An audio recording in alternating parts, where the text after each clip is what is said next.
Welcome to a special episode of Dad's Rules with Kevin Belzer. As you can see around me, I am in the park. You may not know which park. It's Anthem Community Park up in Anthem, Arizona. You know what? Sometimes life throws you lemons and you got to make lemonade. And in my case, it threw me, my podcasts are not done and back from editing. And I've got 7 of them in the can.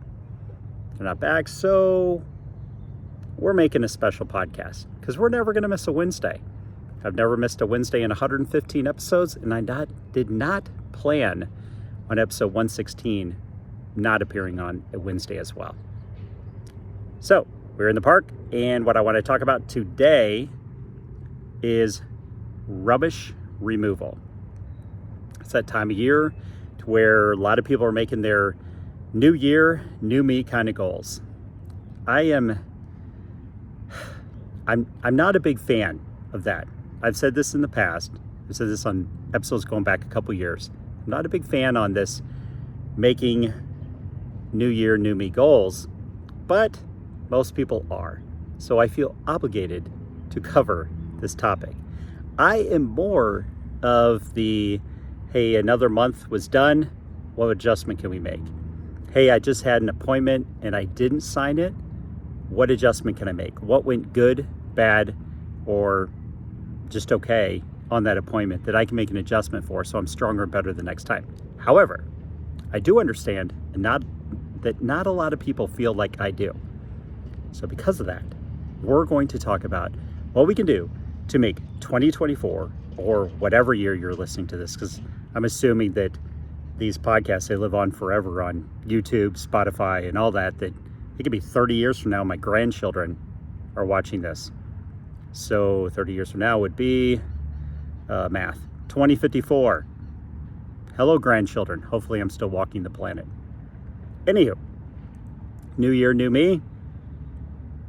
Let's do some rubbish removal before we get to that. Because what you're going to need to do is you're going to need to look back at your past year and look at what needs to be removed.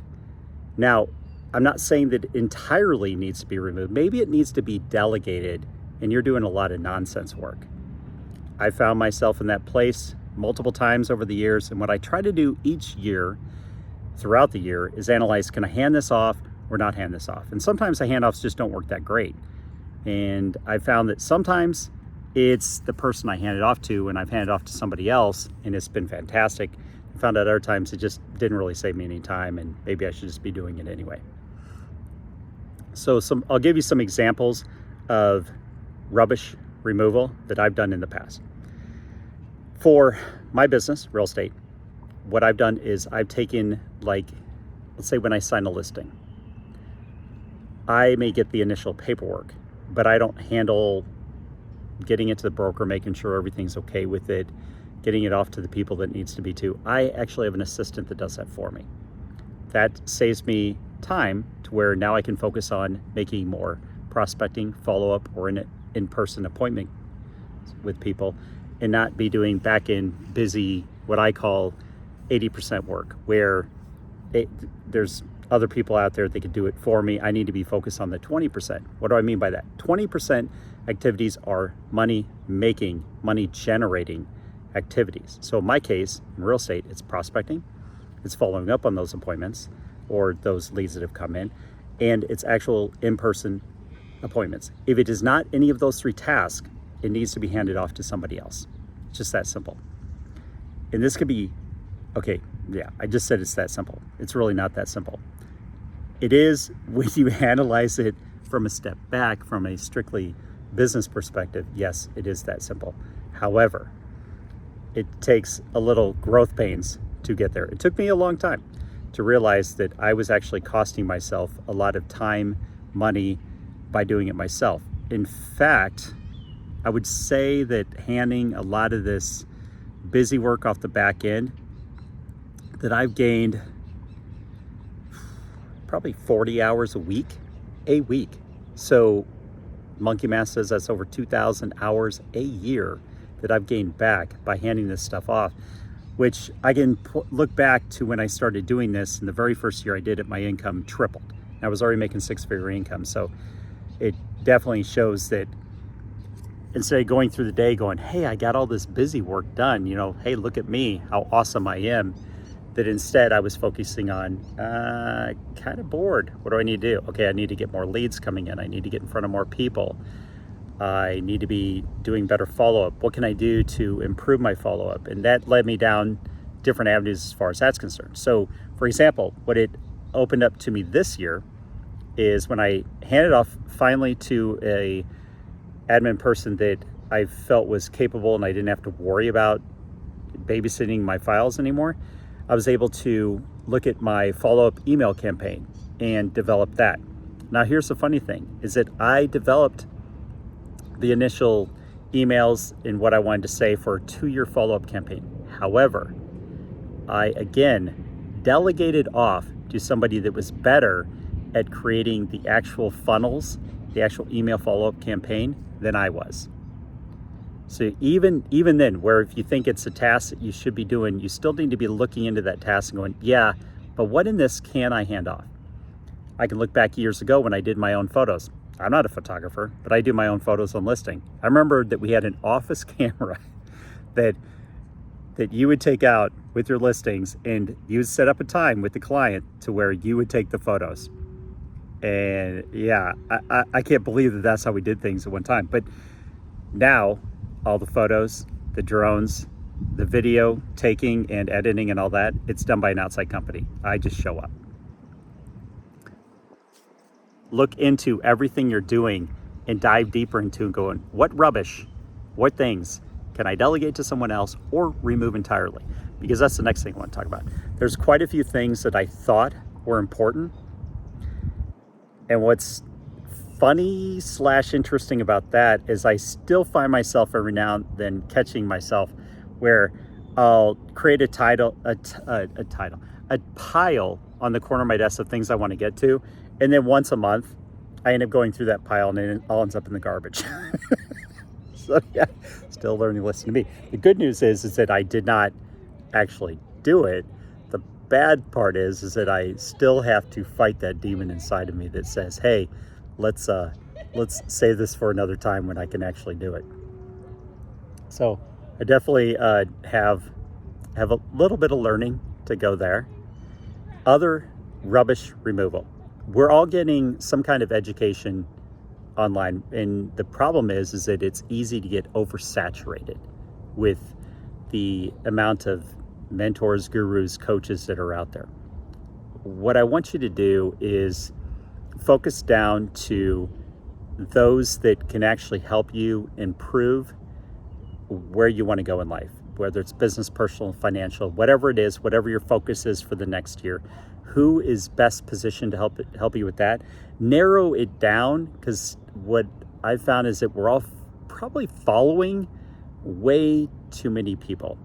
If you want to better help yourself even more and you have the financial means to do it, I would say to hire a coach, have a mentor at whatever company you're at. That may not cost you anything, is having a mentor at your company. But hiring a coach, I spend thousands a year on coaching.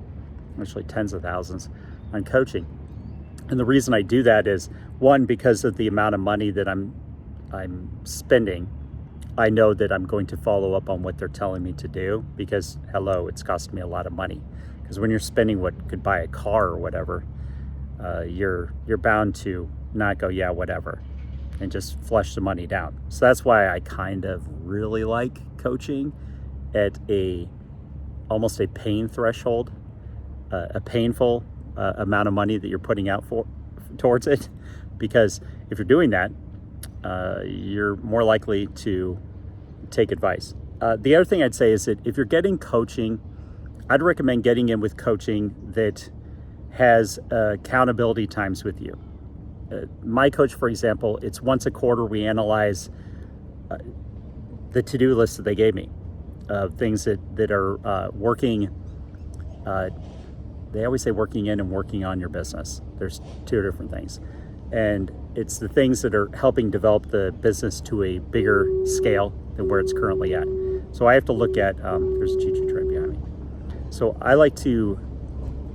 what I like about that is that they'll take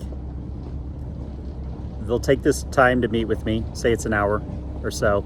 We'll go over what's been going on in my business, what's working, what's not working, and then they'll give me a to-do list of items to take care of. I'll tackle that, and then we meet up in 90 days. I need to be able to look them in the eyes and say, yeah, I did that, or I progressed this task you gave me, because some tasks are going to be year-long tasks, and other things that they've had me do in the past, I've actually been able to, once I sat down and worked on it, like take this afternoon, for example, I had an appointment canceled. So this afternoon I'll be working on one of the tasks they gave me.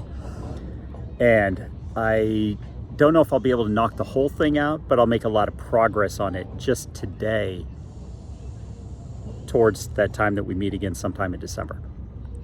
So I definitely would say get a coach, get a mentor, because they're going to be more sniper approach instead of shotgun approach from all the gurus that you're listening to out there. Definitely do that. And if you want to level it up even higher, like I said, I would make sure that you're paying for it. Now, obviously be vetting to make sure that these are people that have the true knowledge to improve you and get you to where you needed to go. So for example, in my world, the coaches that I have are both 8-figure level coaches, because that's the level I want to get to. So those are who have my ear, I guess you could say. I'd also say, let's see, other ways to remove rubbish and fine tune is look at like the periphery stuff. What are you watching? What are you reading? And what are you listening to? And go, is this stuff helping or hurting me? Just keep it very simple. There are things that I flat out just won't put in my head because I know it's not going to help me. I don't watch, like, for example, I don't watch horror movies. I see no value in adding fear into my brain, so I just don't watch horror movies. If I do watch anything that's entertaining, it's going to be something light and fluffy, or it's going to be something that I believe is going to benefit me. Like YouTube stuff, it's going to be coaching material, and I'm pretty fine-tuned on the people that I listen to. That's something I've corrected over time. And as far as reading is concerned, a nice way to fine-tune yourself on that is read just a minimum of 10 pages a day in a self-development book. That's it. 10 pages. Can you do 10 pages? I mean, I don't think that that's asking a lot. An average business book is 200 pages, so every 20 days you're reading a new book, and do the monkey math out on that of how many extra self-development books you'll get in your head. But again, also pick things that you think that are going to help you along as far as that's concerned. So let's see, what else do I think that you could do to remove rubbish? The people you hang around with. Yep. We'll leave it at this one. This will be the final one. The people you hang around with, are they helping or hurting you? Are they a 60-second to 3-minute kind of person to where if you see them somewhere, you're going to be cordial and say hi, all the way up to, is this somebody that's going to be in the next chapter of your life? Because I'm never going to say everybody's going to be there forever, because you could outgrow people, they could change, you could change. But you got to be looking at those people going, are they adding or subtracting from you? The big thing on this is the ones that are negative, the ones that don't believe in your dreams. You got to remove those people. There's just no value whatsoever to having that kind of rubbish in your life. So definitely analyze this. And can it be painful? It can, or you can do like I did years ago where you just rip the Band-Aid off. And I give you a quick story here. So I decided to quit drinking, and this is when I was 23. And I told who I thought was a really good friend, I said, hey, I'm gonna quit drinking. I just don't see the value in it. I don't like being drunk or anything like that. I just don't see this good for my life. So I'm just going to quit drinking. And he laughed at me. And he goes, you can't do that. And I go, really? I said, not only can I do that, I will do that. And I said, I can also get new friends. And I did. I moved on. Now that's pretty extreme. However, it worked. I haven't had a drink of booze in, what was that, 29 years? So I can be motivated by people that say that I can't do things as well, but that's usually an exception. Usually the people that tell you you can't do something, they're actually going to hurt you. So you got to be you're better off just removing them from your life and then replacing them with your core 5 that's actually where you want to be financially, where you want to be emotionally, physically. It could be people that motivate you to be in good health. I mean, everybody I hang around with is in good shape or on their way to good shape because that's what I want to be. All right, so I think I'll wrap it up here as we got the train. Yeah, we got the choo-choo train coming around behind me again. But we're gonna wrap it up here. Hopefully I gave you a few tidbits to think on about rubbish you need to remove from your life, and that helps, motivates you into the new year, new me. Please, moving forward, let's just do this every month, do adjustments. I know, I'm still gonna be back here next year doing this video yet again. With a year more knowledge, by the way. So if you'd like the show, like, share, comment, review, leave feedback. It all helps the show grow. Until next time, go out and be the kick-ass adult I know you all can be.